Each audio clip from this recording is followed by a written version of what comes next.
Bonjour à tous, bienvenue. On accueille Bonjour. aujourd'hui Olivier Demecq. Bonjour à tous, bienvenue à vous aussi Olivier. Comme vous le savez, je cherche à donner le maximum de tuyaux sur LinkedIn pour permettre aux gens d'optimiser leur temps. Alors, pas seulement mes clients, mais vraiment tout un chacun. Alors, avant d'en arriver à ce sujet, est-ce que vous voulez bien nous expliquer quel est votre métier, celui pour lequel on vous connaît? Tout à fait. Mon métier, j'ai plusieurs métiers en fait. Mon métier, c'est d'accompagner les dirigeants surtout, de faire de la direction générale de transition. Et puis, je suis aussi coach en prise de parole.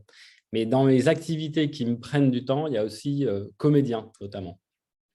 Ça marche. Est-ce que ces métiers vous laissent le temps pour vivre des passions qui n'ont peut-être pas de rapport avec ces métiers? Moi, j'ai pas de passion en particulier. J'arrive pas à rentrer dans des sujets au long cours pendant très très très longtemps. Mon D'accord? talent, c'est plutôt de me connecter très rapidement à des choses, à rentrer dedans, à régler des problèmes ou à découvrir quelque chose. J'ai pas de passion en particulier. En ce moment, je fais de la planche. J'aime beaucoup ça. Et il y a quelques années, j'ai créé une application, une carte des couchers et des levées de soleil qui s'appelle Suncatcher. Et là, en ce moment, j'aime bien traquer les endroits où on voit des beaux levers ou des beaux couchers de soleil. Ça, c'est très chouette. OK. Et alors, pour faire le lien entre les deux, quel serait votre secret ou votre méthode pour bien gérer votre temps, pour vivre autant de ces peut-être non-passion, mais quand même ces quelques occupations en dehors de votre métier, sans délaisser votre métier et vos autres obligations, et puis qui pourraient servir les personnes qui nous regardent?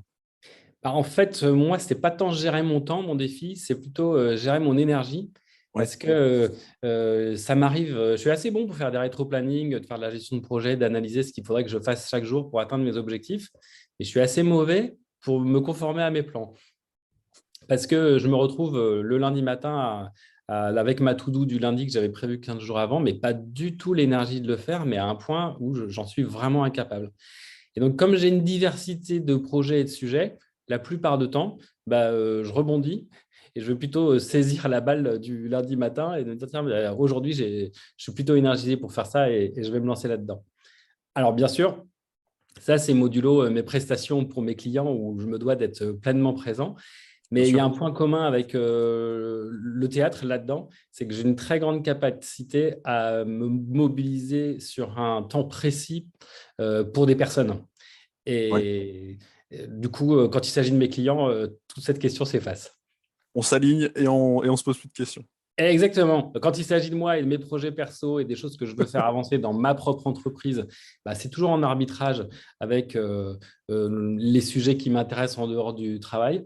Mais quand il s'agit d'une mission pour mes clients, j'arrive à être extrêmement concentré. C'est un paradoxe.